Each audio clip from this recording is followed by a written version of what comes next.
हम लोग 2024 नर्सिंग के लिए स्कॉलरशिप का जो एग्ज़ाम रखे हैं उसके लिए हम लोगों ने प्रेस कॉन्फ्रेंस बुलाया। चाणक्य फाउंडेशन नेट के माध्यम से हम लोगों ने 2024 के लिए इंट्रेंस एग्जामिनेशन निकाला।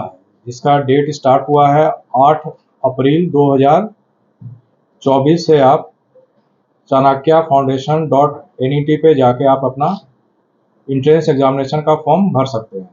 और ये 13 मई तक लास्ट डेट है इसका, और 19 मई को इसका हम लोग इंट्रेंस एग्जामिनेशन लेंगे और 3 जून को हम लोग इसका रिजल्ट पब्लिश करेंगे। बेसिकली हमारा पूरे बिहार में 4 नर्सिंग कॉलेज है। मगध पैरामेडिकल नर्सिंग इंस्टीट्यूट गया, Vivekananda paramedical nursing college Gaya, और Chanakya college of education Dulhin Bazar Patna, doctor Trishuldhari Pandey memorial college of education Nalanda, और Magadh institute of higher education गया।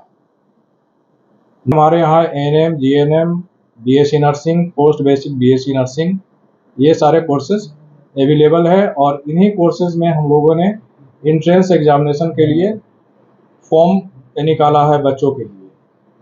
और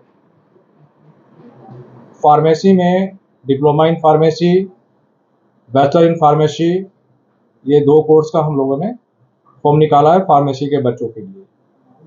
चाणक्य स्कॉलरशिप के माध्यम से 2024 के लिए हम लोग 1 लाख तक का स्कॉलरशिप प्रोवाइड कराएंगे मेधा सूची के अनुसार बच्चों को।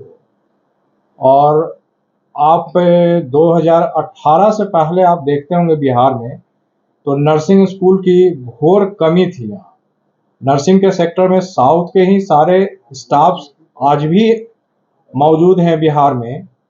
बल्कि पिछला जो वैकेंसी निकला था GNM और ANM और BSc नर्सिंग का, उसमें हमारे राज्य के पासिंग स्टूडेंट गवर्नमेंट को नहीं मिला।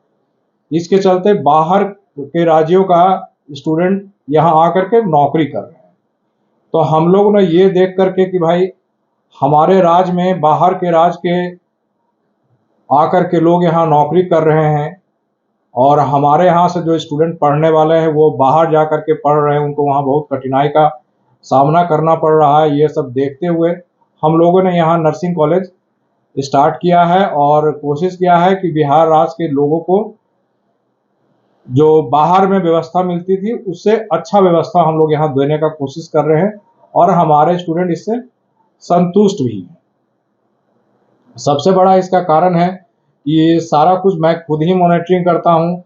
इवन जब भी मैं कॉलेज जाता हूँ तो क्लासरूम में जाता हूँ, बच्चों से बात करता हूँ, छात्र छात्राओं से बात करता हूँ, टीचर से बात करता हूँ। एक एक बारीकी चीज़ हम लोग देखते हैं कि कहाँ कमी है और उसको हम लोग पूरा करने का कोशिश करते हैं। हॉस्टल में भी सेम चीज़ है। हॉस्टल में भी हम लोगों ने ये कोशिश किया है कि भाई 4,000 रुपये मात्र हम यहाँ लेते हैं रहने सहने और खाना का, और उसमें हम लोग 4 टाइम खाना बच्चों को दे रहे हैं। और ये हम लोग कोशिश कर रहे हैं कि भाई बच्चों को ये फील नहीं हो कि वो बाहर में है, उन्हें ऐसा लगे कि हम घर में ही हैं। इस तरह का हम लोग माहौल उनको अपने संस्थान में उपलब्ध करवा रहे हैं। और साथ साथ पढ़ाई के साथ साथ हम लोग मानसिक विकास के लिए छात्र छात्राओं के लिए खेल कूद का भी व्यवस्था किए हुए हैं। उसका आयोजन भी कराते आए हैं। और साथ में इंग्लिश का अलग से हम लोग स्टूडेंट को दे रहे हैं क्लासेस, कंप्यूटर का अलग से हम लोग क्लासेस दे रहे हैं। तो इन सब चीज़ों से हम लोग को लगता है कि हमारे जो बच्चे हैं तो यहाँ से निकलने के बाद वो कहीं भी बैठे नहीं हैं और कहीं ना कहीं वो रोजगार कर रहे हैं, सरकारी हो या प्राइवेट सेक्टर हो।